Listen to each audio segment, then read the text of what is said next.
Hey guys, welcome to Silver Lake. It is the second week of October and we're doing the final touches, final preparation with the bees for the winter. It is the last month to do these corrections and fix the stuff that we didn't do in previous months. So what we have done so far is we removed all the honey and all the honey excluders. We treated the hives, removed the treatments. Also, we put all the brood in the bottom box, and then we added like 6 frames of honey in the middle and 4 frames, empty frames on the side. So what happened is bees moved up and moved this honey and also deposited honey in those 4 end frames.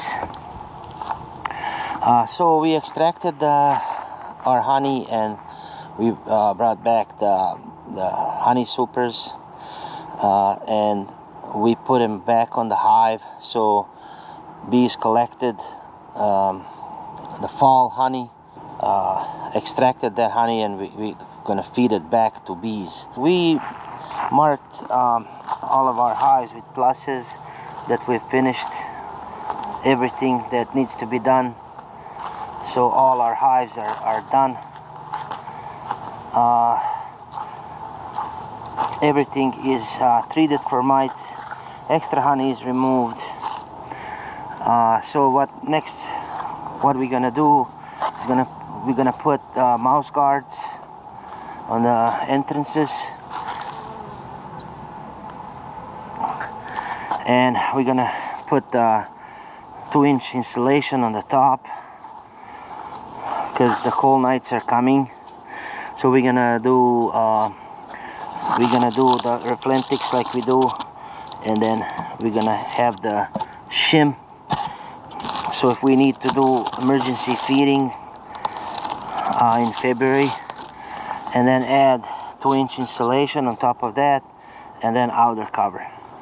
We'll also check for the hives they're a little bit older and have holes in them, and we're gonna provide a wind block, kind of like hives like this,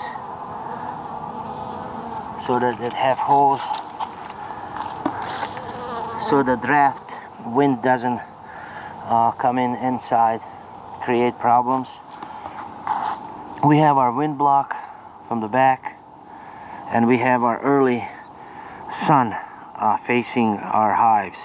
That's going to be our preparation. So I would check if your hives have enough stores for the winter. If not, now is the final time to feed through the one sugar syrup. I didn't feed any of my hives. They have plenty of stores and all of them are ready. So what we have done so far is we removed all the honey from the hives, removed the queen excluders, treat for varroa mites. So we put the brood in the bottom box with the 6 frames of honey in the middle, and then 4 empty frames on the side. So bees will move up and store this extra. Bees will move up and create the cluster in between the boxes. So we checked last week, and the weaker hives that still have good laying queen, but they're left in the bottom box, we remove the top and we're gonna winter them as singles. But any hives that are really weak, I would consider taking losses now and combining the hives with the newspaper method. With the strong hives, instead of them going through the winter and eating all the stores and dying. So I like to take my losses now in October, November, rather than finding out in the spring that they're dead. So make sure you have good queen, you have good numbers, you have a lot of food, in your hives, and you take care of varroa mites.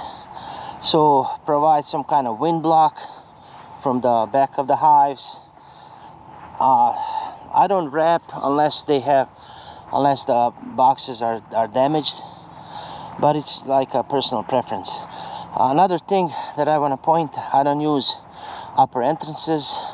I have the closed system with one entrance in the bottom and creating microclimate, and I think it's a lot better.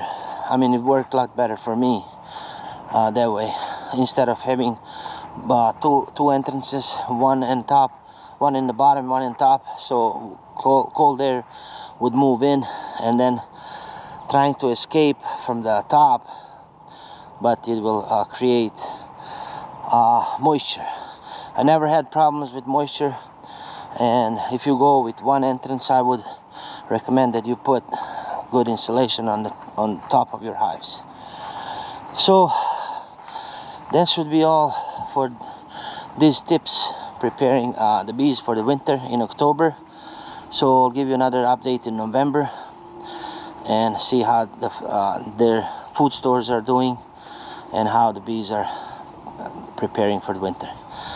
So see you next time. Happy beekeeping.